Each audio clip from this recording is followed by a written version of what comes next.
मित्रांनो, श्रावणात महिलांनी पतीच्या प्रगतीसाठी आणि भरभराटीसाठी हे उपाय नक्की करा. हे उपाय फक्त तुम्ही श्रावणात करू शकता. आपल्या पतीची प्रगती होण्यासाठी आणि भरभराट होण्यासाठी त्याचे भाग्य त्याला साथ देत नसेल, नशिबाची साथ मिळत नसेल, तर श्रावण महिन्यात ही कामे अवश्य करा.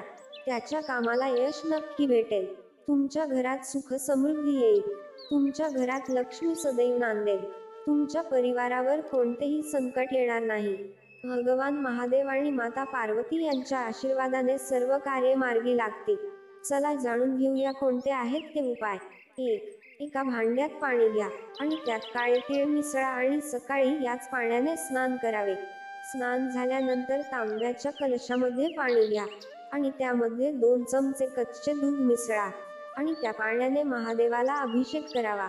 शिवलिंगाला जल अर्पण करताना श्री शिवाय नमस्तुभ्यम या मंत्राचा जप करा. हा उपाय श्रावणात 15 दिवस तरी करावा लागेल.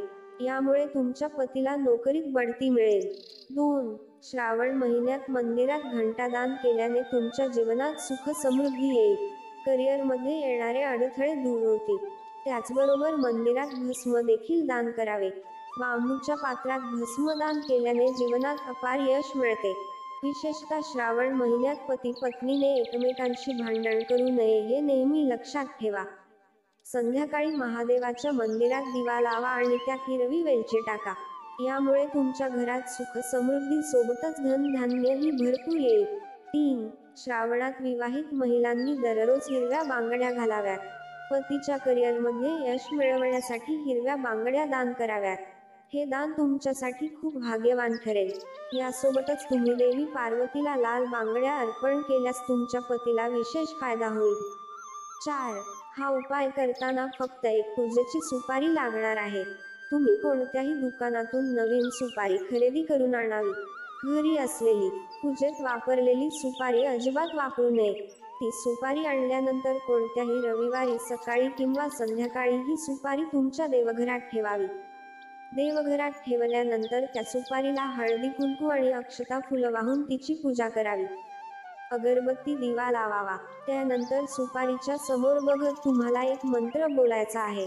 तो मंत्र याप्रमाणे: ओम नमो भगवते वासुदेवाय. तुम्हाला हा मंत्र 21 वेळा बोलायचा आहे.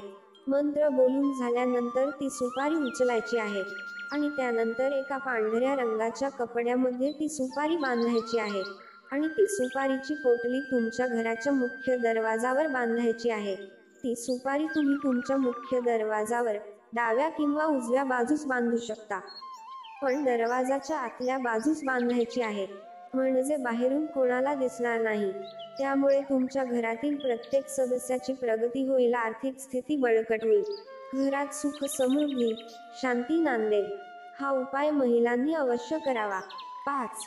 घरात नवग्रह शांती करा. जीवनात सुख आणि प्रगतीसाठी नवग्रह शांती करा. याने तुमच्या जीवनातील सगळे ग्रह शुभ होतील आणि मग त्याचे परिणाम तुम्हाला मिळतील. 6. पिवळ्या रंगाच्या वस्तू दान करा. नोकरी व्यवसायातील अडचणी दूर करण्यासाठी गुरुवारी एखाद्या मंदिरात जाऊन पिवळ्या वस्तू दान कराव्यात. मित्रांनो, व्हिडिओ आवडला असेल तर व्हिडिओला लाईक करा आणि व्हिडिओ कसा वाटला ते देखील कॉमेंट करून कळवा. आणि अशाच नवनवीन व्हिडिओसाठी आपल्या चॅनलला सबस्क्राईब करा. धन्यवाद.